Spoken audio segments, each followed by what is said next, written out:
Hey everybody, welcome back to the Uncle Yoshi channel with another Japanese lesson time with Saiki Sensei and Kanami. And this time we're reporting from Philadelphia!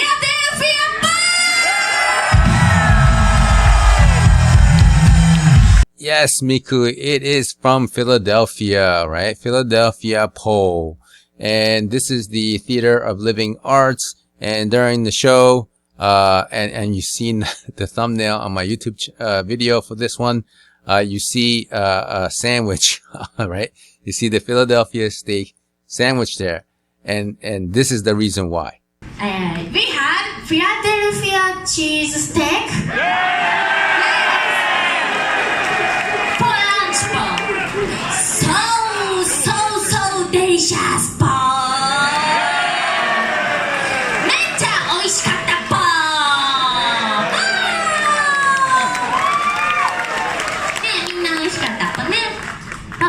めっちゃ美味しい。チーズステーキめっちゃ美味しい。So yummy, Paul. Thank you, Grandpa. Yes, Philadelphia cheesesteak is mecha oishi. Yeah, they were having a blast. And I think, and this is actually a review word. I think it was introduced in San Diego. So if you're watching this, Japanese lesson for the first time, there's a whole series. You can go into the playlists and find all of the Japanese lesson videos.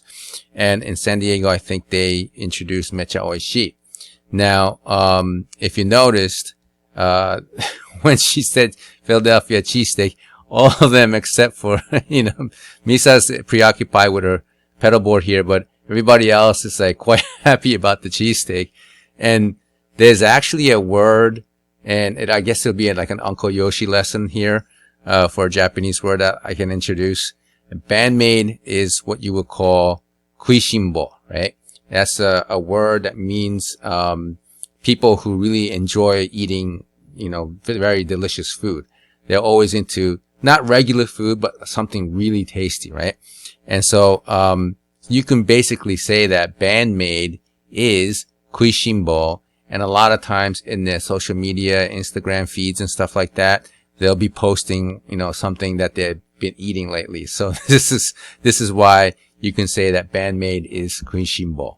Now, I forgot to mention this, but, I normally would, do a shout out for new subscribers, but, since I didn't see any new people pop up, there's no mentions this time around.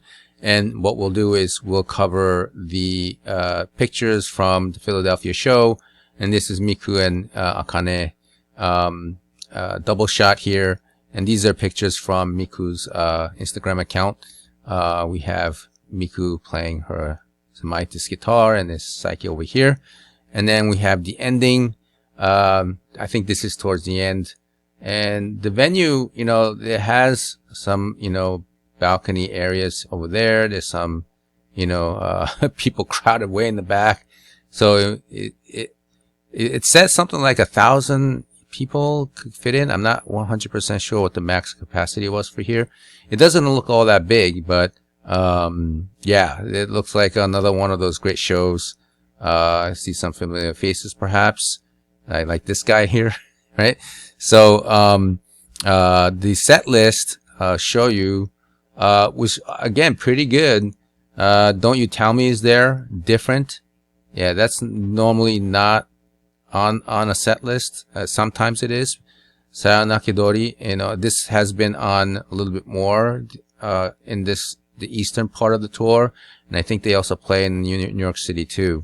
The instrumentals on set from now on is usually there, and then we have Influencer, not always there. And the rest are pretty much, the same set list, right? So now we go on to, the Japanese lesson time, the actual word. So today's new word is daijoubu, right? So daijoubu is usually said twice. I don't know why some people have a habit of saying it twice. Daijoubu, right? It could be once, but tends to be twice for some reason. It's just kind of a habit. And so I just put ×2, right? Daijoubu, right? And then, that's the Japanese hiragana version. And then we also have the kanji version here. and it basically means everything's going to be okay, right? And that's exactly what Kanami said in the explanation. So we'll segue over to the actual footage. Saiki's Japanese lesson time! We are doing Saiki's Japanese lesson time during this US tour. No. Practice today's new word, Saiki Sensei. Saiki Sensei. Yes. Practice new words. New word. The word I used to use in Japanese is 大丈夫大丈夫 Do you know 大丈夫大丈夫? 知ってる?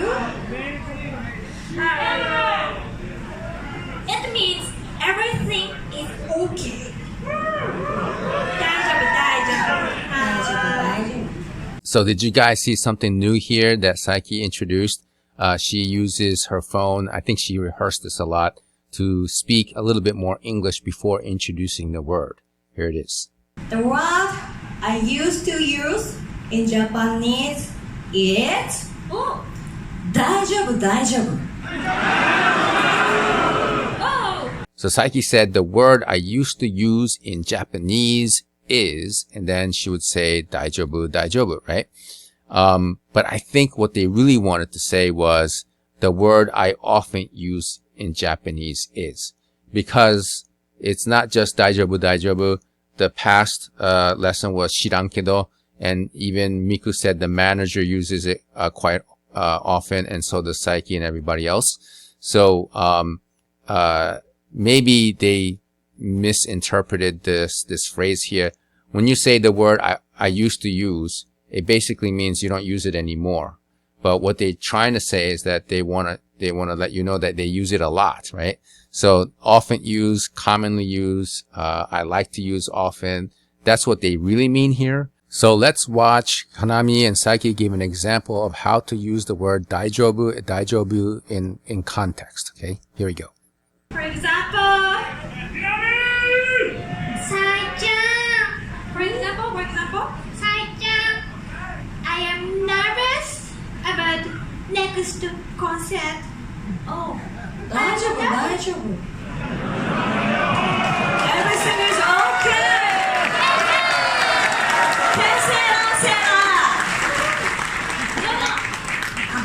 ありがとうございます Okay, 3, 2, 1大丈夫大丈夫 OK? 3, 2, 1ありがとう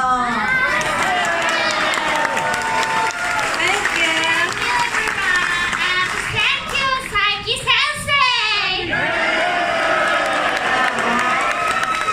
Alright, so that's how they used the example for daijoubu.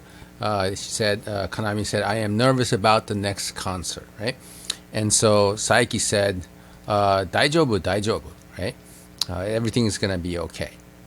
And maybe we can kind of guess why everything's going to be okay, because the following words that Kanami says was quite funny.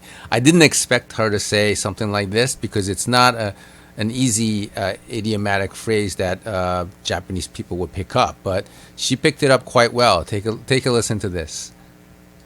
Saiki's so cute.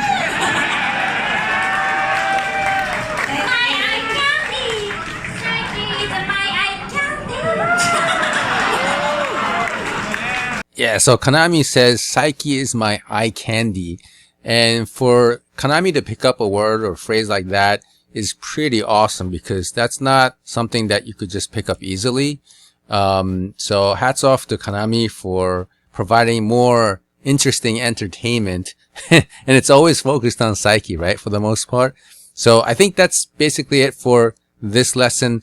I have the outro and I have one photo that I will put at the end. I mean, really at the end of the video. I have a little bit of a photo there that you guys could take a look. So, yeah, the next one will be, I think New York City, which should be Irving Plaza. I think it's Irving Plaza, or I forget the name of the venue, but I'll do that one.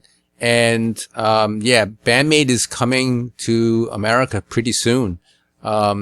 It's like what, May 14th? Yeah, so this Sunday they're gonna play in Houston, and then the following day they're gonna play in Austin, Texas. So all you Texas fans out there, you know, definitely go to the show, and hopefully you guys could take as much footage as possible for both shows, and hopefully the people who usually record the whole entire show are going to be there, so I can continue on with these type of lessons for 2023. All right, thanks for watching, and I'll see you in the next video.